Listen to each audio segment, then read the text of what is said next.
CBSE और ICSE रो मूल्यांकन पद्धति को सुप्रीम कोर्ट को अनुमति मिली। निष्पत्ति को चैलेंज करी कोर्ट जाइथिले किछि छात्र छात्री। तेबे वर्तमान रो ब्रेकिंग न्यूज टी आसी डिटेल्स से जानिबा कौन रही एई वीडियो रे।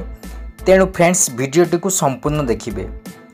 सीबीएसई और आईसीएसई रो मूल्यांकन पद्धति को आज अनुमति देइछंती सुप्रीम कोर्ट। सीबीएसई और आईसीएसई रो मूल्यांकन पद्धति को नहीं पूर्वरु असंतुष्ट तेजी थिला। निष्पत्ति को कोर्ट रे चैलेंज करथिले किछि छात्र छात्री। आवेदनकारी छात्र छात्री माने असंतुष्ट जाहिर करबा सह केतेक प्रस्ताव देइथिले।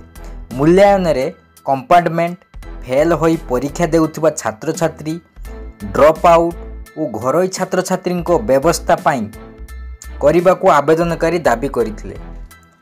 सीबीएसई रो निष्पत्ति संविधान देइथिबा अधिकार को क्षुण्ण करिछि बोली दर्शाइथिले आवेदनकारी। एथिसह परीक्षार्थी, अभिभावक, शिक्षक पाई स्वास्थ्य संपर्कित समस्त सुरक्षा व्यवस्था करने को आवेदन रे दर्शाइथिले। आईनजीवी मंजू जेटली जरिया रे छात्र छात्री आवेदन करथिले। द्वादश छात्र छात्री केमिति मूल्यांकन केउ आधार रे हेबो से नहीं 17 तारिख रे सुप्रीम कोर्ट को विस्तृत तथ्य देइथिले सीबीएसई कर्तृपक्ष। सीबीएसई रो एही फॉर्मूला को ग्रहण करथिले सुप्रीम कोर्ट। तेबे आज एही मामलार शुणाणी करी सीबीएसई और आईसीएसई रो मूल्यांकन पद्धति को सुप्रीम कोर्ट अनुमति देइछंती। अर्थात पूर्व निर्धारित पद्धति अनुसार मूल्यांकन करा जिवो। तेबे ये न्यू अपडेट केमती लागिला कमेंट करी मते जणाइबे।